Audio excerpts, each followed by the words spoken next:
Okay. The grapes R सोर. हां, आता मी तुला पहिले स्टोरी सांगणार. ओके.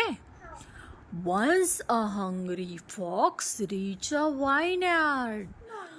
काय झालं, एकदा एक कोल्हा अंगूरच्या बागमध्ये गेला. ओके.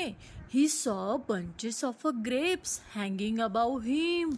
त्यांनी काय पाहिलं, खूप सारे द्राक्ष असे छान त्याच्या वरती दिसले, त्याला टांगलेले.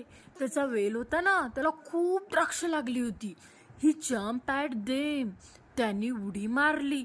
परत परत उडी मारायला लागला. ही जम्प अगेन अँड अगेन. परत परत उडी मारायला लागला. But he could not reach the grapes. तो त्या ग्रेप्स पर्यंत पोचतच नव्हता. त्याचं ते तोंड आहे ना, असं वरती करून तो आ आ असं करत होता. त्याच्या तोंडात एक पण द्राक्ष येत नव्हतं.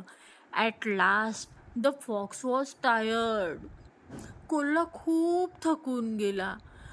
मग कसा म्हणत होता कोल्हा, उफ, द ग्रेप्स आर सोड. जाऊ दे म्हणे, हे जे द्राक्ष आहे ना, हे जे अंगूर आहे ना, हे खूप आंबट असेल म्हणे. I don't want them, he said. He walk away from the Wayanad. तो म्हणे, ही द्राक्ष आंबट आहे, जाऊ दे, मी नाही खात. आणि तो तिथून बागेतून निघून गेला. काय झालं, काय म्हणत होता तो? हा,